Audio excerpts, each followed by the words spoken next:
অনেকে কোরবানির এক পশুর সামনে আরেক পশু জবাই করে এবং জবাই করা পশুর পরিপূর্ণ নিঃশ্বাস না যেতেই পশুর চামড়া চেলানো শুরু করে, এটা সঠিক কিনা? যদি সুযোগ থাকে, স্কোপ থাকে যে এক পশুর সামনে আরেক পশু জবাই না করে একটু দূরে রেখে জবাই করা যায়, তাহলে সেটা তুলনামূলক ভালো।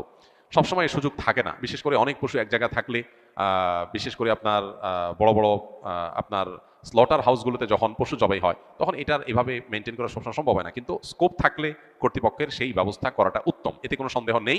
কারণ একটা পশুর সামনে আরেক পশুকে যখন জবাই করা হয় ওই পশুটা খারাপ ফিল করে, অপ্রয়োজনে তাকে তো খারাপ ফিল করানোর দরকার নাই। যতটুকু প্রয়োজন তাকে জবাই করে খাওয়ার ব্যবস্থা আল্লাহ তাআলা রেখেছেন, তার শরীরে আপনার রিজিক আল্লাহ তাআলা রেখেছেন, আপনি খাবেন। কিন্তু প্রয়োজন ছাড়া তাকে অহেতুক কষ্ট দেওয়া, যেটা শরীয়তে নিষিদ্ধ। নবী সাল্লাল্লাহু আলাইহি ওয়াসাল্লাম বলেছেন, ইন্নাল্লাহা কাতাবাল ইহসানা আলা কুল্লি শাই, আল্লাহ প্রতিটা বস্তুর প্রতি ইহসান করতে আমাদেরকে ফরজ করে দিয়েছেন, নির্দেশ দিয়েছেন। সো আমরা যখন প্রাণীকুল পশু পাখি, সেগুলো হালাল পশু পাখি জবে করে খাবো, সেক্ষেত্রেও তাদের প্রতি ইহসান করার নির্দেশ নবী সাল্লাল্লাহু আলাইহি ওয়াসাল্লাম দিয়েছেন এবং বলেছেন, তোমরা যখন জবে করবে ফাহসিনু যিবহাতা, তখন যেই পশুটাকে জবাই করছো তার প্রতি অনুগ্রহ করো। কিভাবে অনুগ্রহ করো? অহেতুক কষ্ট দিও না, যে কষ্ট না দিলে চলে সেটা কেন দিতে যাবে।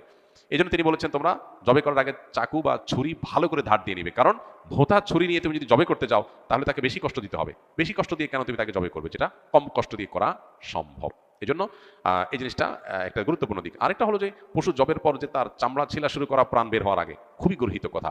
যে হাদিস একটু আগে আমরা বললাম, সেই হাদিসের আলোকে বোঝা গেল কোনো প্রাণীকে প্রয়োজন ছাড়া কষ্ট দেওয়া এটা গুনাহের কথা।